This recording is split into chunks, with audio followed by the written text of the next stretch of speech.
Do you remember Chester Bennington? The voice that defined an entire generation. The scream that carried both pain and power in the face of one of the biggest rock bands in the world.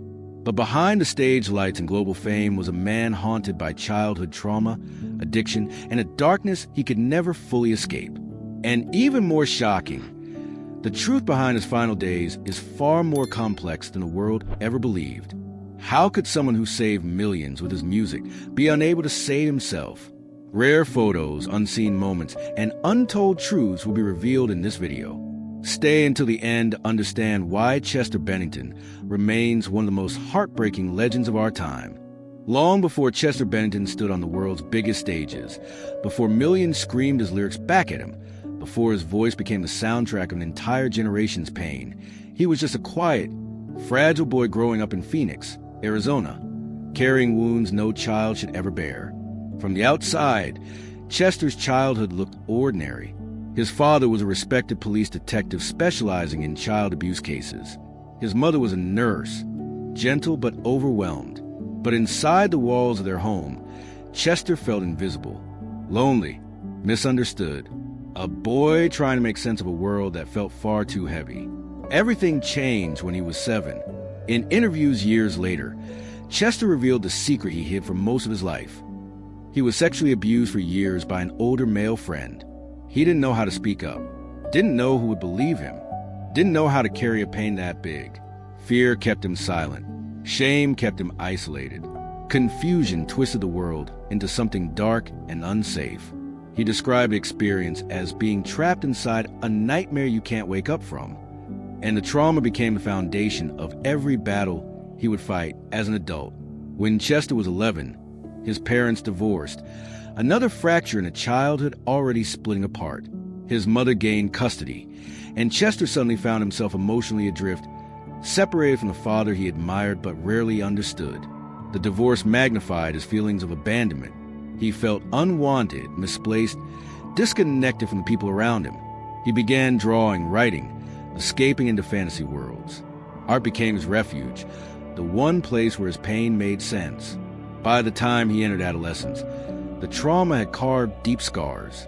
Chester was small, skinny, frequently bullied.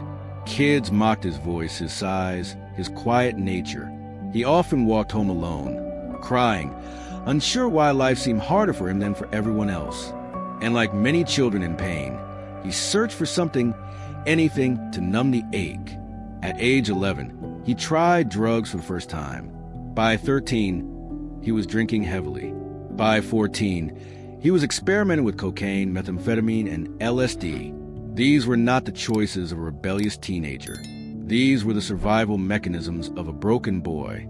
Chester later said, "I was trying to kill the memories, trying to kill the voices, trying to kill the feeling that something was wrong with me. But the drugs only deepened the darkness." His home life offered little relief. His mother, loving but strict, struggled to understand the emotional chaos inside her son. His father, consumed by work, remained distant. No one truly saw him. No one understood the magnitude of what he was carrying. Chester bounced between houses, schools, and social circles, never feeling like he belonged anywhere. He often said he felt like a ghost walking through his own life. Music began as a whisper in the background, a small, fragile lifeline. He discovered bands like Depeche Mode, Stone Temple Pilots, 9 Inch Nails, artists who sang about the emotions he couldn't express. Their voices felt like his own. He began sketching melodies, humming harmonies, writing lyrics filled with pain beyond his years. The world around him remained chaotic, but music gave him a language for his suffering. Still, the trauma persisted. Still, the addiction worsened. Still, the loneliness followed him. As he entered his teenage years, Chester contemplated suicide more than once. He felt trapped, damaged, broken beyond repair. But every time he reached the edge, something, a lyric, a melody, a faint spark of hope, pulled him back. No one knew it yet, but this fragile boy with a shattered past would someday become the voice of millions who felt the same way. His pain would become his power. His trauma would become his truth. His suffering would become the raw fuel behind the music that changed the world. But at this moment in his life, Chester Bennington was just a child drowning in silence, searching desperately for something to hold on to. And soon, he would find the one thing strong enough to carry his pain. Music didn't save Chester Bennington overnight. It entered his life slowly, first as an escape, then as a lifeline, and eventually as the only place where the chaos of his mind could finally make sense. By the time he was a teenager, Chester was drowning in addiction, trauma, and self-hatred. His body was thin, frail, and often sick from drug use. His emotions fluctuated wildly, swinging from numbness to rage. But when he sang, everything aligned. His voice, raw, piercing, desperate, became the one thing he could trust. Even then, the people around him didn't understand what they were witnessing. What sounded like talent was actually survival. White Medium star the first steps into music. Chester joined his first real band, Gray Days, in the early 90s. He was young, scared, and insecure. Yet when he stepped behind a microphone, something extraordinary happened.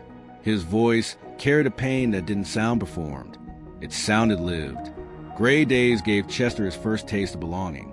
For the first time, he wasn't the quiet, weird kid, the skinny boy, or the slip of a ghost. He was a frontman. He was powerful. He was heard. But even then, the darkness followed him everywhere. Chester struggled to balance rehearsals with addiction. He often showed up exhausted, hungover, or emotionally unstable. Bandmates cared about him, but no one knew how to help him. They saw the symptoms, not the wounds beneath. Still, Gray Days began gaining traction. Chester poured every memory, every wound, every scream from his childhood into music. His voice, vibrating with pain, caught the attention of local producers. His stage presence grew sharper, stronger, more intense. Yet as the band slowly rose, Chester's personal life continued to fall apart. White Medium star, the double life. Chester worked at fast food restaurants to support himself. KFC, Burger King, customer service jobs.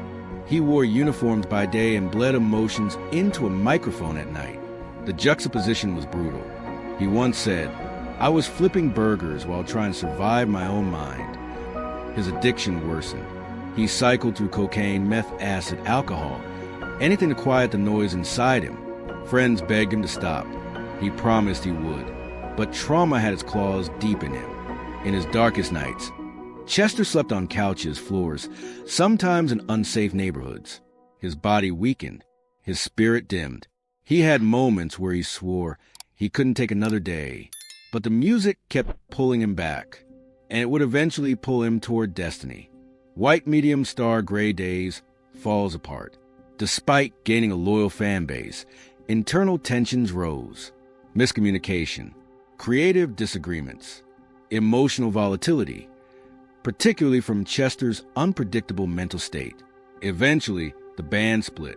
Chester felt abandoned again, rejected, another fracture in a life already carved by brokenness. Without the band, he spiraled deeper into addiction. He felt useless, directionless, invisible, but destiny often works in shadows. White Medium star a demo tape that changed everything. In 1998, Chester received a call from an industry contact with strange news. A young band in Los Angeles was looking for a vocalist. They were making experimental music. They were blending rock, electronic, and hip-hop, and they needed a voice with real emotion. The band, at the time called Zero, sent Chester a demo. He listened, paused, listened again. Something inside him stirred, something like recognition, like fate. He recorded his audition in a closet, his only space of quiet, and screamed until his throat burned. Not out of ambition, but desperation. He mailed the tape and waited. Just days later, the phone rang. It was Jeff Blue, the band's A&R contact. His voice was stunned. "Chester, they want you to come to Los Angeles." Immediately, White Medium started the journey to Los Angeles. Chester arrived in LA almost penniless, carrying trauma, addiction, and a voice that sounded like every wound he had ever endured. But when he entered the rehearsal room and met Mike Shinoda and the rest of the band, something clicked. Mike played a track. Chester closed his eyes, and he sang. Not performed, not acted, sang like he was bleeding. The room fell silent. The band knew instantly this was the missing piece. This was the voice of their generation. Chester had finally found people who didn't run from his darkness. They used it, transformed it, turned it into something powerful. Together, they renamed the band Linkin Park. Chester didn't know it yet, but he was standing at the edge of the greatest transformation of his life, a transformation that would make him a global icon, but also drag him into battles more intense than anything he had faced before. His voice would change music forever, but the pain that fueled it would never let him go. When Chester Bennington joined Linkin Park, the band didn't just gain a vocalist, they gained a weapon, a voice unlike anything the early 2000s had ever heard. Sharp but trembling, powerful but wounded, capable of shifting from a whisper to a scream that tore through the air like truth itself. This wasn't just singing, this was survival set to music. And when his voice collided with Mike Shinoda's introspective rap delivery, something revolutionary happened.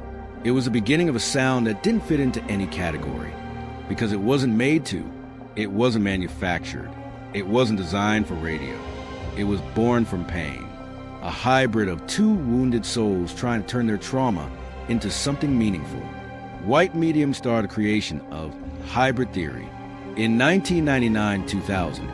As the band prepared their debut album, Chester poured every memory, every nightmare, every buried scream into a recording booth. Producers were stunned. Chester didn't just perform the songs, he relived them, Crawling. One of the album's most iconic tracks was a confession, a raw, unfiltered portrait of addiction and self-hatred. The chorus wasn't written to be dramatic. It was written because Chester felt it word for word.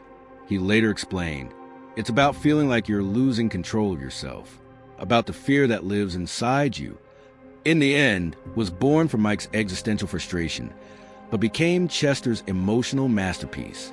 Numb would later follow, capturing generational pressure, anxiety, and emotional collapse with terrifying accuracy. Hybrid Theory wasn't just an album. It was a mirror reflecting the mental struggles of millions. White Medium star, Global Explosion. When the album finally released in October 2000, the world wasn't ready.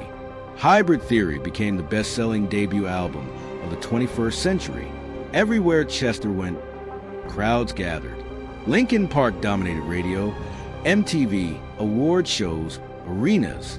Chester, the boy who once felt invisible, was suddenly seen by the entire world. But fame did not bring peace. If anything, it made the wounds louder. White Medium star, the cost of fame. Touring became relentless.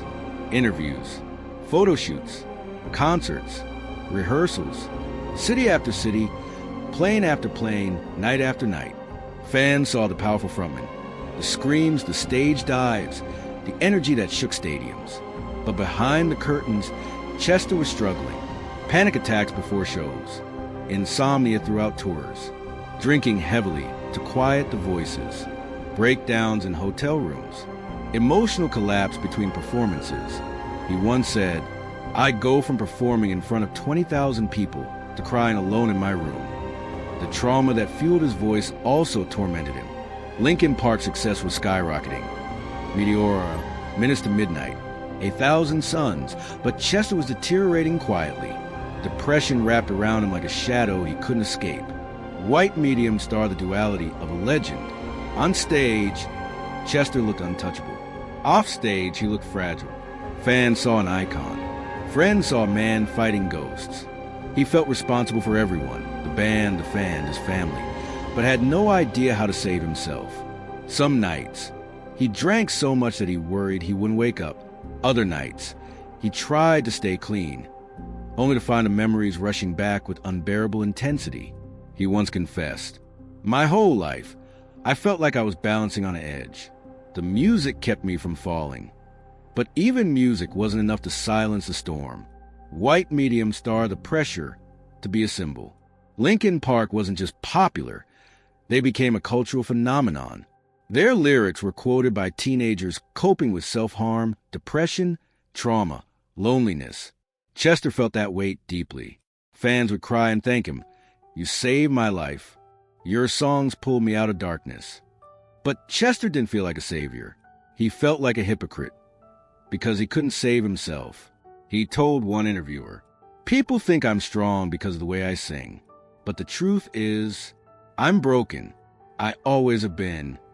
Behind each scream was a lifetime of pain. Behind each lyric was a truth he was trying to outrun. White Medium starred the peak of success and the return of darkness, even as Linkin Park reached unimaginable heights, selling out stadiums, breaking records, winning Grammys.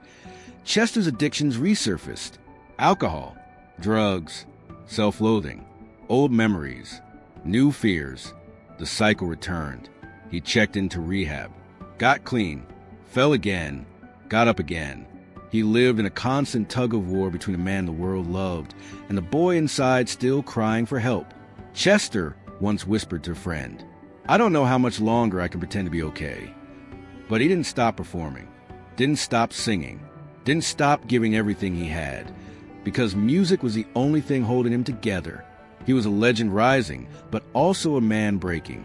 And soon, the world would see just how deep his pain truly ran. Success didn't silence Chester Bennington's demons. If anything, it gave them a louder stage. By the mid-2000s, Linkin Park had become one of the biggest rock bands on earth. Their albums broke records. Their tours sold out stadiums. Their songs became the voice of a generation struggling with anxiety, trauma, and emotional chaos. And yet, the man who carried that voice was slowly falling apart. White Medium starred The Invisible War. Chester often described his mind as a cage with no door. No matter how high he climbed, he could still feel the hands of his childhood trauma wrapped around his throat. Fame didn't erase the memories. Awards didn't fix the shame. Applause didn't ease the pain. He told a reporter once, "When I'm alone, that's when the demons come out." And Chester was alone more often than anyone realized. Tour buses, hotel rooms, dark backstage corners. Silence became the enemy he feared the most. His anxiety intensified. His depression deepened. His thoughts grew darker. The trauma he endured as a child didn't fade with age. It followed him like a shadow, whispering that he was not enough, that he was broken, that he didn't deserve the love people gave him. White Medium starred the return of addiction. Chester had been sober for years, but sobriety is not a finish line. It is a battle fought every single day, and the world around him often made sobriety a fragile thing. Loneliness, pressure, self-hatred, expectations he felt he could never meet. One night, during a particularly difficult tour, Chester relapsed. A drink, then another, then the spiral he had sworn he would never return to. He hated himself for it. The guilt consumed him. "Every time I used," he said, "I felt like I was disappearing again." His bandmates noticed the changes. Drastic mood swings, emotional outbursts, periods of intense withdrawal, exhaustion, drinking alone. But Chester was a master at hiding pain. He had spent years perfecting that skill. He could perform in front of thousands, then go back to his hotel room and collapse into tears. White Medium starred the dark voice inside him. In interviews, Chester began speaking openly about a voice inside his head, a voice that pushed him towards self-destruction. "You're worthless. You're a burden. Everyone would be better without you." This wasn't metaphorical. Chester genuinely heard intrusive thoughts that wouldn't stop. Therapists identified severe depression, PTSD, and chronic anxiety. A psychological storm rooted in childhood trauma and amplified by fame, addiction, and exhaustion. Chester tried everything to fight it. Therapy, meditation, rehab, family support, music, working out, staying busy. But the pain always returned. He told Mike Shinoda, "It doesn't matter how many people love me. I still feel alone inside my head." White Medium starred the pressure of being a symbol. To millions, Chester Bennington was more than a singer. He was hope. His voice saved people. His lyrics kept him alive. Fans told him constantly, "You saved my life. Your music helped me survive my darkest days. You're the reason I'm still here." Chester appreciated the love, but couldn't understand it. "How can I save them?" he said. "When I can't even save myself?" The pressure of being an emotional symbol became overwhelming. He wanted to help everyone, except himself. White medium star, the breaking point. Years of untreated trauma, cycles of addiction, and constant emotional strain began to crush him. His marriage suffered. His mental health fluctuated violently. Some days, he was glowing with positivity, joking with bandmates, exercising, preparing for projects. Other days, he was withdrawn, numb, unreachable. Depression is not linear. Chester was proof. In 2016 to 2017, Linkin Park began working on One More Light, an album raw with vulnerability. Chester cried during recordings, unable to hide the pain in his voice. He connected deeply to songs about loss, despair, and holding on by a thread. But while the world saw a powerful emotional artist, his friends saw something else, a man fading. Chester spoke openly about suicidal thoughts. He confessed to battling the urge every single day. He feared being alone. He feared being sober. He feared himself. The death of Chris Cornell, his best friend, shattered Chester in ways that cannot be fully described. Chester sang at Cornell's funeral, trembling, barely holding himself together. One friend said, "Something inside Chester broke that day." After the funeral, Chester said the words no one wanted to hear. "I can't live without him." White medium star, the final descent. In the weeks leading to his death, Chester's behavior became unpredictable. Some days he was filled with hope, smiling, laughing, planning vacations, recording new material. Other days he disappeared emotionally, quiet, restless, distant. This is tragically common in people nearing suicide. Moments of clarity before collapse. Moments of calm before the storm. The truth was simple and devastating. Chester was fighting for his life, but he was fighting alone inside a mind that refused to let him rest. A mind still haunted by childhood trauma. A mind shaped by addiction and recovery. A mind drowning in grief for his best friend. A mind replaying memories he never escaped. Chester Bennington was not weak. He was exhausted, and the darkness he battled his entire life was growing stronger. Soon, the world would wake up to news that would break millions of hearts. But before that moment, Chester was simply a man trying desperately to hold on, trying to outrun the shadows, trying to silence the voices, trying to survive one more day. But the storm inside him refused to stop. As Linkin Park entered 2017, the world saw Chester Bennington smiling more than ever. He appeared energetic in interviews. He laughed with fans.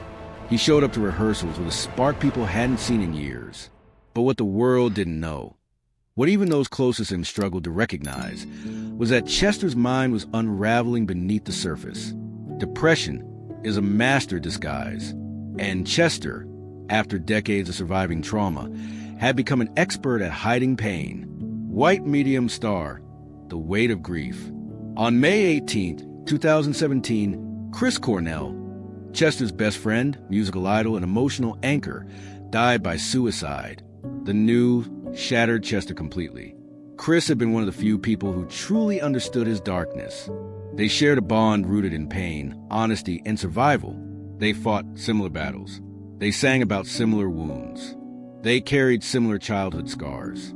When Chester heard the news, he collapsed. He sobbed uncontrollably. He couldn't breathe. At Chris's funeral, Chester performed Hallelujah. His voice trembled. His hands shook. He looked like a man singing through a broken soul. Friends later said, a part of Chester died that day.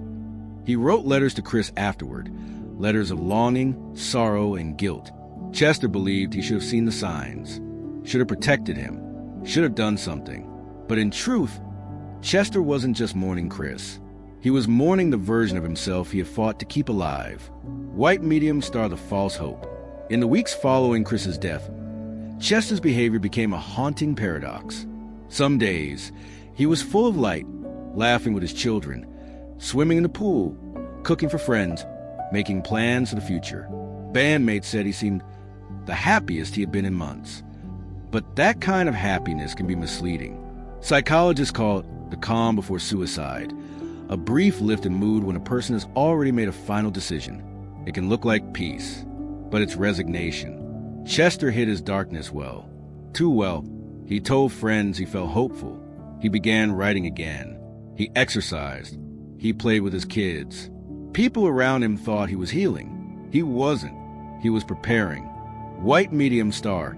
The private struggle intensifies. In private, Chester was drowning. He couldn't sleep.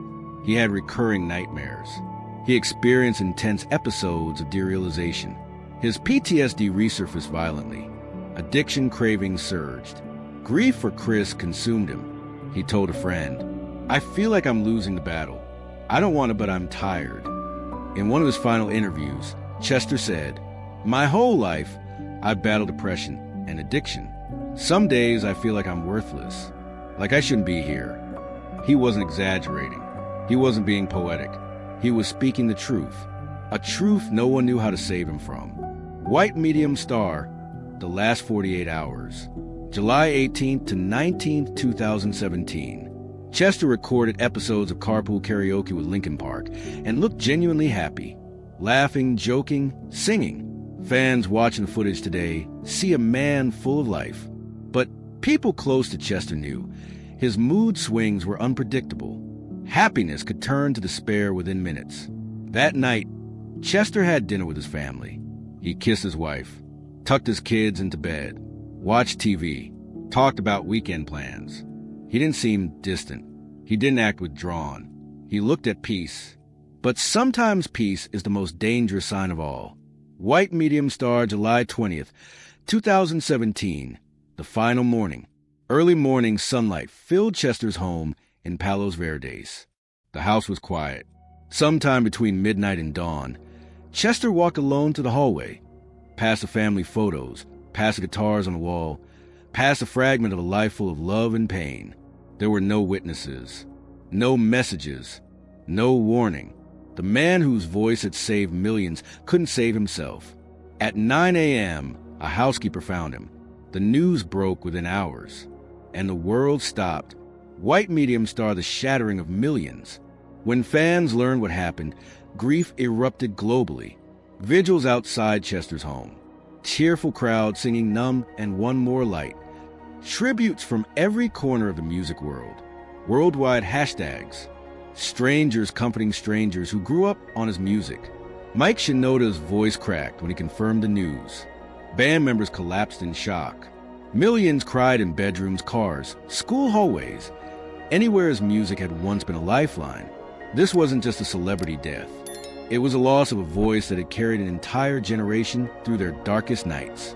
White medium star, the truth behind his death. Many people said Chester lost a battle with depression. But the truth is far more complex and far more heartbreaking. Chester wasn't weak. He wasn't giving up easily. He wasn't choosing to leave his family. He was fighting a lifelong war against childhood sexual trauma, addiction, PTSD, intrusive suicidal thoughts, the grief of losing Chris Cornell, the pressure of being an emotional symbol for millions, decades of internalized shame. He fought harder than anyone knew, but even warriors fall when they're exhausted. Chester didn't die because he wanted to disappear. He died because the pain wouldn't. One therapist described it best. Chester fought a 40-year battle with trauma. Most people wouldn't survive a fraction of what he endured. White medium star, the unanswered questions. In the months after his death, people searched for answers. Why didn't he ask for help? Why didn't we see it coming? Was he thinking of Chris? Was it impulsive? The truth is simple and tragic. Suicide is not logical.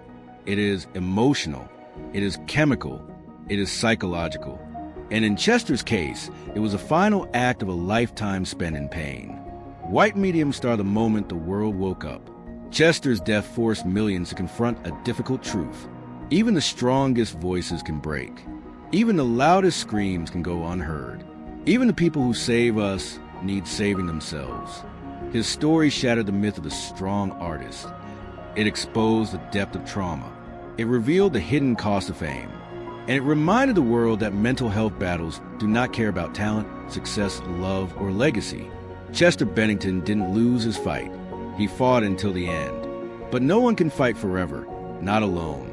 The day Chester Bennington died, The world didn't lose just a rock star. It lost a voice that had carried millions through their darkest nights. A voice that screamed the pain people were too afraid to speak. A voice that made suffering feel understood and survivable. When the news broke on July 20th, 2017, the shock was immediate and overwhelming. It felt unreal, impossible, wrong. For millions, Chester wasn't just a frontman of Linkin Park. He was the sound of their childhood, their teenage years, their healing, their survival. White medium star, a global heartbreak. Within hours, fans gathered around the world. Outside Warner Brothers headquarters, in front of Chester's home, at concert venues, in public parks, at murals painted overnight. People lit candles. They sang Numb. In the end, one more light through tears. They wrote letters and taped them to walls. They placed headphones playing Linkin Park songs on memorials made of flowers. Strangers hugged each other. People who had never met Chester cried, as if losing a brother. One fan wrote, "He screamed what I was too broken to say." Another, "Chester didn't just sing to us. He understood us." This wasn't ordinary grief. This was global devastation. White medium star, the band's pain. Mike Shinoda was in tears when he confirmed the news. He could barely speak. Linkin Park members described those days as a blur, numbness, disbelief, heartbreak. For years, they had stood beside Chester through highs and lows. They celebrated his victories, held him during breakdowns, watched him fight courageously against a lifetime of trauma. To lose him was like losing the heart of the band. In a letter addressed to Chester, Linkin Park wrote, "We're trying to remind ourselves that the demons who took you were always part of the deal. You taught us how to build an empire, and now we're trying to figure out how to live without you." It was one of the rawest public tributes in music history. White medium star, the world reevaluates his music. After his death, the world returned to Linkin Park songs. But they sounded different now. Some lines felt prophetic. Others felt like cries for help hiding in plain sight. Chester's voice, trembling, soaring, breaking, suddenly revealed truths listeners had never heard before. Numb, transformed from a teenage anthem to a portrait of emotional suffocation. One More Light became a eulogy. In the end, sounded like a man trying to make sense of a life slipping out of his control. Breaking the Habit felt like a confession. Chester wasn't performing pain. He was documenting it. And through that honesty, he made millions feel less alone. White medium star, the legacy he could not see. Chester Bennington left behind more than music. He left a generation that survived because of his voice. Fans who found courage through his openness. Artists inspired by his vulnerability. Conversations about trauma, addiction, and mental health that had long been silenced. He showed that strength is not the absence of pain. It is the willingness to confront it. His legacy is not a tragedy. His legacy is truth. Truth about suffering. Truth about healing. Truth about the human condition. He once said, "If we don't share our stories, we will never break the cycle." And by sharing his story, through screams, through whispers, through lyrics soaked in emotion, Chester broke the silence for millions who had none. Today, his music continues to save lives. His voice continues to echo. His message continues to matter. He is gone, but his light, like his scream, will never fade. Because Chester Bennington didn't just make music. He made people feel understood, sometimes for the first time in their lives.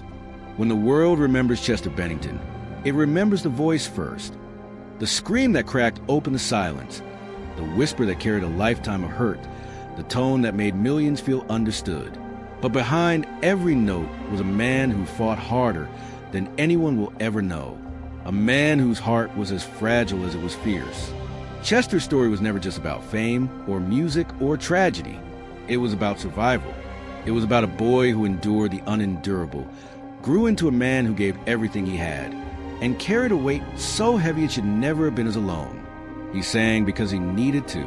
He screamed because it was the only language his pain understood. And through that honesty, he built a bridge to millions who felt broken in the same way. His death shocked the world, but his life changed it. He taught people that vulnerability is strength, that sharing your wounds can heal others, that even in the darkest moments, There is connection waiting to be found. Chester Bennington didn't lose a battle.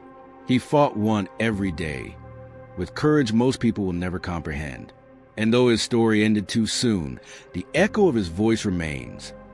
In the people who survived because of his music, in the hearts he lifted when he couldn't lift himself, in the truth he carved into every lyric he left behind. He is gone from this world, but he is not silent, and he is not forgotten, because some voices don't fade. They continue to resonate long after the